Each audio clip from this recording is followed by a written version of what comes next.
Oi, oi. So I am back to give you my tips. I don't know, I've done inverted commas there. These are the ones that I'll be back in for the day.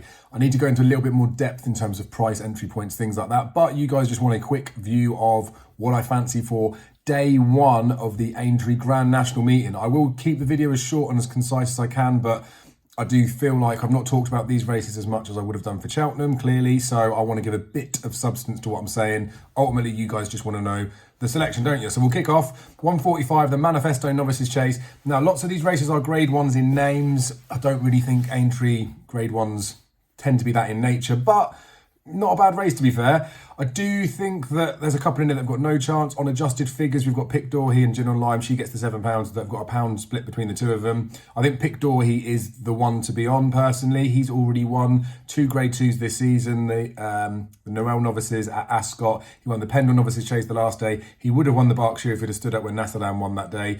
And again, like I say, these aren't really necessarily grade 1s in reality. So I think he's the best horse in the race.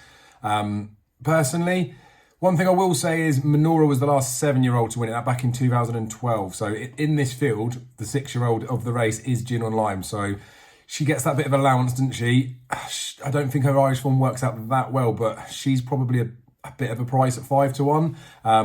So I think Pic D'Orhy's been my bet, and I probably would have some sort of smallish saver on Gin on Lime. A couple of others in that race that aren't even worth a mention, really. I just don't think this form stacks up for a few of them. Warlord will be better at this trip. Your Hurdles racing post ratings will back that up, but I just don't think he's up to this standard. The 4-year-old Juvenile Hurdle, understandably, you can see why people were very keen to back Pied Piper when he was odds against. I mean, I didn't think he was that much of a jump in value, to be honest with you, given the nature of a juvenile division. I think Photonet for Venetia Williams is overpriced.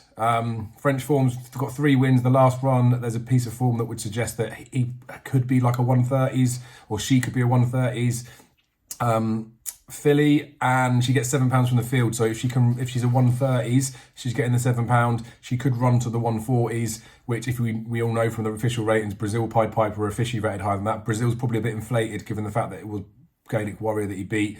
Pied Piper deserves to be the even money fab, no doubt about that, but Photonet is probably too big a price at 25, so she'll be carrying some money for me. Maybe back her to lay and running, I don't know for sure. And then the Betway Bowl, where I talked about grade 1s in name, not in nature. This is a decent race. This is grade 1 standard. Again, like age things aren't that massive. Q Card was the last 10-year-old winner back in 2016, then 2011 was Nakarat. Reason I mentioned that is Clan des Ober was a ready winner of this race last year. First time cheek pieces applied. That was Harry Cobden's choice. When Ruby Walsh was talking about the race pre the race, he was suggesting that blinkers would suit Clan des Ober a bit more. So he has got blinkers on for the first time. I'm glad they've changed from cheek pieces. Obviously, a horse that needs to have some sort of headgear to potentially go on win a race or to go through in a race is a concern. Now, Clan des Ober's always there or thereabouts. I don't think Conflated stacks up. Don't think Eldorado Adam stacks up. Kenboy, I think's gone. Don't really rate Royal Bugai, never really have. Others in the race I don't think have a chance. So I do really make it a match between Protectorat, Clan des Ober. The concern with Clan des Ober and the headgeary thing is as much of a concern as it would be for Protectorat, having clattered a few in that Gold Cup and obviously coming here off of a more recent run. So the pair are about 4 to 1 each. I'd probably, more than anything, be looking to smash Clan des Ober in the place market. And then potentially could do the same with Protectorat, like I did with Florian Porter and Time Hill in the Stayers. So Clan des Ober, Protectorat, maybe look at smashing the pair of them in the place market. I think it's low risk because if one places, you might lose a small amount, but when they both place, you might get a bit. That's my thought process in there. Anyway, Aintree Hurdle, I understand why everyone's excited about Zana here stepping up in trip. I think that will suit very well. We know with juveniles that they tend to need a bit further going off in time. A fair price-ish, probably 2 to 1.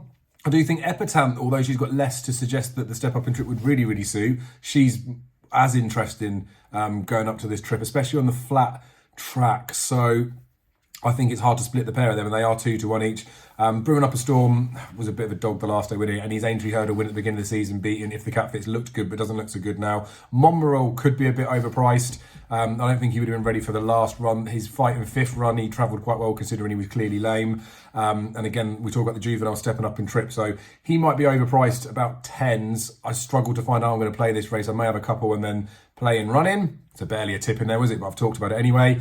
The Foxhunters Open Chase, do you think Jet's worthy fav? So Possibly might have a couple of quid on that, but one that I will definitely be back in is Stand Up and Fight for Enda Bolger. I was told in 2019, when this horse ran behind Hazel Hill, that this would win at Aintree. It needed to drop back in trip. It has done it a couple of times since and not been so good over those trips. Pulled up a couple of times as well. I think it was behind Billaway, but I do think that this was the trip and the track that would suit him down to the ground. So Stand Up and Fight is about 33 to 1 poke. Well worth a few quid on that. I think there'll probably be some extended places out there. Look, it is a bit of a punt, but that's where my money will be going. I'm not so fussed in the Close Brothers Red Rum handicap chase. Gunsight Ridge was one that was kind of on the radar, but can't be bothered. Then the Mare's Bumper. I'm really annoyed that the Gordon Elliott one that was close at Dublin Racing Festival isn't running, because I'd have had an absolute chunk on her. I do think the one that's semi-interesting is Iliad Allen for Paul Nicholls, Harry Cobden. Now, this was with Nick Williams. Nick Williams had Galahad Quest.